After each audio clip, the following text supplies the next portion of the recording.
Aujourd'hui, je vais vous dévoiler la vérité sur les maisons de disques et pourquoi tous les artistes indépendants en autoprod devraient conserver la propriété de leur master. Bonjour à tous, bienvenue dans cette vidéo. Je m'appelle Tariq, je suis producteur, éditeur et artiste à succès, plusieurs fois certifié disque d'or et de platine. Et aujourd'hui, j'aide des artistes et des producteurs indépendants à vivre de leur musique.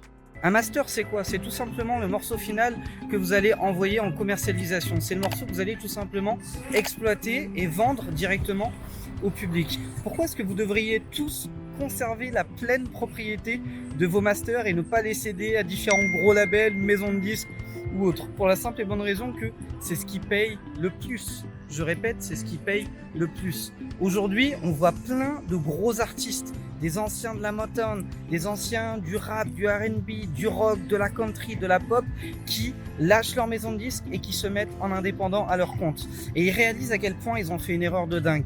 Pourquoi? Parce que ce qui paye le plus pour eux aujourd'hui, c'est les royalties et c'est les droits, les plus gros tubes qu'ils ont fait par le passé. Sauf que sur leurs plus gros tubes, c'est pas eux qui touchent la plus grosse part. C'est la maison de disques à qui ils ont cédé le master. Retenez bien cette vérité, le master owner est toujours le grand gagnant dans l'industrie du disque. C'est pas l'éditeur, c'est pas forcément le créateur, c'est pas l'interprète, c'est toujours le master owner. Pourquoi? Parce que quand vous êtes producteur, quand vous êtes master owner, vous avez la propriété sur vos masters, la propriété sur vos disques. Ça veut dire que si aujourd'hui ça pète et que ça vous rapporte, c'est cool. Mais ça veut aussi dire que si dans 5 ans, dans 10 ans, dans 15 ans, dans 20 ans, quelqu'un fait une reprise dessus, quelqu'un le place dans un film, quelqu'un l'utilise dans une publicité, quelqu'un l'utilise pour un événement type Coupe du Monde, Coupe de rugby, match de tennis ou quoi que ce soit, c'est le master owner qu'on va voir. C'est à lui qu'on demande une autorisation, c'est avec lui qu'on négocie un deal, un cachet, et c'est lui qui clairement va s'en mettre le plus dans les poches. C'est pareil, vous avez souvent dû entendre parler de droits d'auteur, de publishing, mais très rarement de droits voisins. Et pourtant, moi qui ai dirigé un label indépendant pendant plusieurs années, que je dirige toujours d'ailleurs actuellement, qui s'appelle I Have a Dream Records, ce qui m'a le plus rapporté dans mon label au cours d'une bonne dizaine d'années, ce sont mes droits voisins. Et pas mes droits voisins d'interprète, mes droits voisins de producteur. C'est clairement ce qui paye le plus. Ça rapporte à long terme et ça rapporte beaucoup quand vos titres fonctionnent bien. Donc la vérité sur les maisons de disques, c'est qu'ils sont prêts à payer très cher pour récupérer la propriété d'un master qu'ils savent qu'il va rapporter beaucoup pendant plusieurs années. Ils sont même prêts à prendre le risque de payer très cher un master sans être certain que ça cartonne. Parce qu'ils savent que si ça cartonne, ça amortira largement leurs pertes à moyen et à long terme. Donc la vérité sur les maisons de disques, c'est qu'ils savent que le master de vos disques a bien plus de valeur que ce que vous imaginez. Et je peux vous garantir que pour un morceau même qui ne marche pas, si vous cumulez droits d'auteur, publishing, vente digitale, streaming, etc., et que vous le mettez en face de ce que les droits voisins vont rapporter, vous allez réaliser que les droits voisins sont toujours plus importants.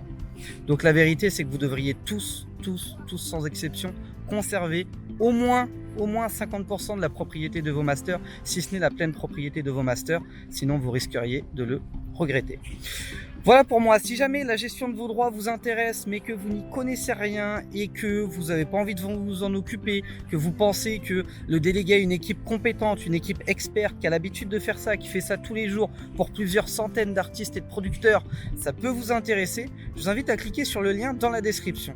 Je vous ai mis un petit questionnaire qui se gère en moins de 60 secondes chrono et qui va vous permettre de nous donner un certain nombre d'informations à nous et de savoir si les services qu'on propose peuvent vous intéresser. J'ai créé une toute nouvelle structure qui s'appelle Musicecure et sur Musicecure, on propose justement aux artistes, aux producteurs indépendants de gérer tout l'administratif qui touche à leur musique. Ça va des contrats, des dépôts d'œuvres, des feuilles de répartition Spedidam, des feuilles de présence Spedidam, des déclats ADAMI, etc. On gère absolument tout, déclaration SCPP, SPPF, les adhésions aux différents organismes de gestion collectif.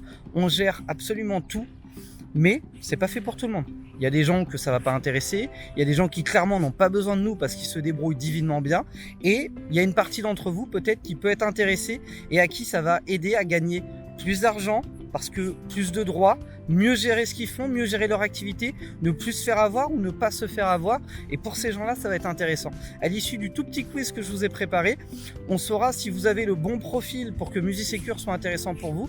Et auquel cas, si jamais ça vous intéresse, on vous proposera de vous rappeler. Ce sera soit moi, soit un membre de l'équipe. Ça durera entre 20 et 30 minutes. Ça nous permettra d'écouter vos besoins et de voir si vraiment on peut vous venir en aide d'une manière ou d'une autre. Si jamais c'est pas le cas, on se quittera bons amis, il n'y aura pas de souci là-dessus. Mais si jamais c'est le cas, on pourra vous présenter un petit peu ce qu'on fait chez MusiSecure et pourquoi pas, eh bien, collaborer ensemble et vous pourriez peut-être éventuellement nous confier la gestion de vos droits, soit tout, soit en partie. Merci d'avoir été attentif à cette vidéo. Si jamais ça vous a plu ou appris des choses, n'hésitez pas à me lâcher un gros like. Abonnez-vous à la chaîne YouTube Producteur à Succès. Repartagez cette vidéo à un maximum d'artistes, de producteurs, d'éditeurs que ça pourrait aider ou inspirer. Déchirez tout. Je vous souhaite le meilleur pour la suite et je vous dis ciao ciao.